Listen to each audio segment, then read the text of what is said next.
Hey, what's going on, everyone? Today I want to talk to you about the brand new update that just landed for Delta Force around September 28th. And let me tell you, this one's pretty big because it doesn't just feel like another little hotfix or a random patch that slides under the radar.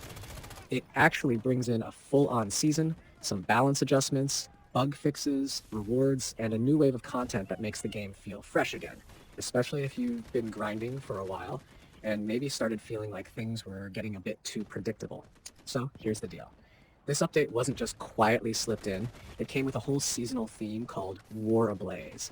And it feels like the developers put some real effort into making this one memorable, since it ties into anniversary events and special rewards for both old and new players. And when you first log in after the patch, you'll probably notice right away that there are login rewards and celebratory items waiting for you, which is always a nice touch.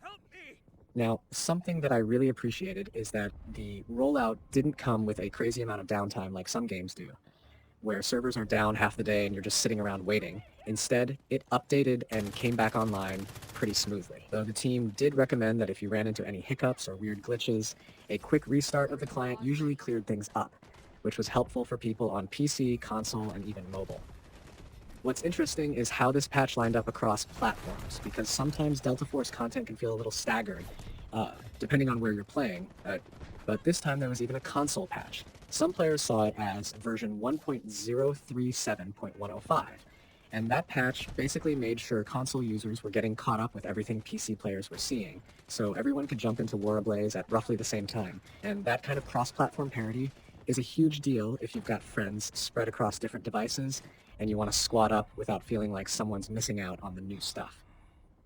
Of course, every big season comes with its share of bug fixes, and I think that's one of the areas where this update really did some good cleanup work. For example, there was this nagging issue with Victory Night where the user interface would sometimes just stop responding, and if you've been in a match when that happened, you know how frustrating it could be when menus freeze or controls bug out. That's been fixed. Then there was Cineva's rear shield problem. It just wouldn't activate correctly in certain cases. And that got patched up, so now Cineva players don't feel like they're carrying around dead weight. There was also this bizarre issue where the Hackclaw signal decoder sound effect would just keep playing endlessly even when it wasn't supposed to. And if you've ever been stuck listening to a looping sound bug, you know it can drive you nuts. So thankfully, that's resolved. Another big one was Tempest not being able to self-revive when knocked down, which completely undercut the whole point of Tempest's kit, but the patch corrected it, making that ability reliable again. And then, for players who like customizing weapons, there was an error that sometimes popped up when using a gear ticket to tweak your presets, and that got cleaned up too. Even on the mobile side, where some players were noticing abnormal amounts of data being used, that was fixed to help keep things running smoother and not drain data plans unexpectedly. But enough about the technical side, let's talk content, because Warblaze isn't just about fixing stuff, it's about giving you a reason to log back in every day. And that's where the events and rewards really shine. Since this update ties into the 1-year anniversary of Delta Force, there are special login rewards, anniversary packs, and themed events running from late September all the way into early November. And that gives everyone plenty of time to claim items, unlock skins, and stack up on resources.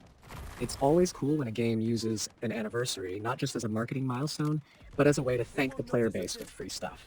And here that's definitely the case, since you don't just get cosmetic flair, but useful items too that make progression feel a bit more rewarding. And the way the events are structured, it's not just a log in once and claim something situation. You're encouraged to come back regularly and hit those milestones, and that's smart because it keeps the community active and lobbies filled.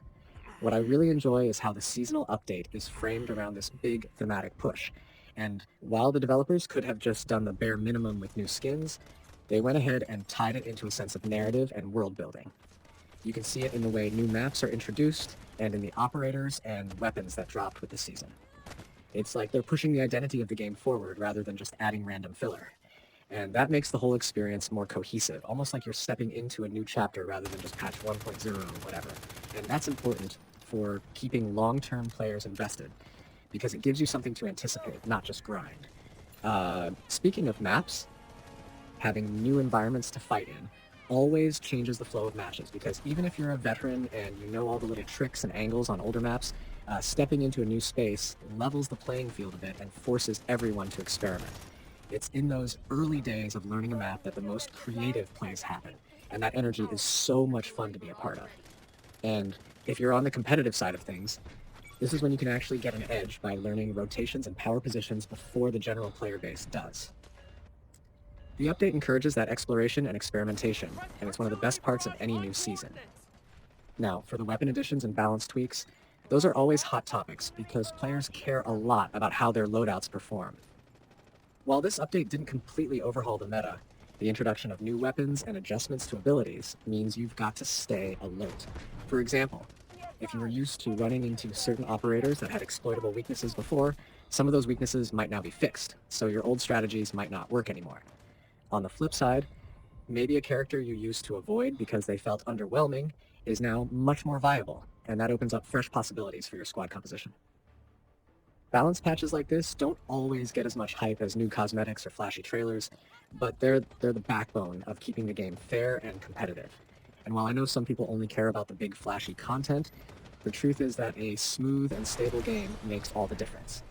When issues like unresponsive UI or broken shields get in the way of gameplay, it chips away at trust in the experience. By fixing those and rolling out meaningful content at the same time, the developers send a signal that they're listening to feedback and actually care about how the game feels day to day. That's not always a guarantee in live service games, so when it happens, it deserves to be acknowledged. Something else worth mentioning is how the community has been reacting to this update. From what I've seen and heard, there's been a pretty positive response overall of Fry, especially around the anniversary rewards. Free rewards are always good for morale, but pairing them with meaningful fixes makes people feel like their frustrations from earlier patches are being taken seriously. Of course, you'll still find players nitpicking balance changes or saying they wanted even more maps, but that's just part of any community. The important part is that a majority seem energized again and the game's momentum is swinging in the right direction. If you're someone who stepped away from Delta Force for a bit, this is honestly a great time to come back, because with the anniversary events and seasonal content, you're essentially being rewarded just for showing up, and you'll also avoid feeling like you're hopelessly behind. Everyone is still figuring out the new meta, everyone's exploring the maps, and that shared sense of discovery is something you don't get if you only jump in after a season has been out for months. This is that sweet spot where the game feels alive, experimental, and unpredictable, and it makes for great gameplay moments, whether you're solo queuing or running with friends. And for those of you who are hardcore and never left, the update gives you new goals and new toys to play with. You can grind events, experiment with the new operators, test out weapon changes, and show off anniversary cosmetics to prove you were there for this chapter. That sense of progression, of being rewarded for your time, is what keeps people hooked. And War Ablaze seems to understand that balance between new content and respecting veteran investment. As I've been putting in matches since the patch, one thing I've noticed is just how much smoother the gameplay feels when those old bugs aren't in the way anymore.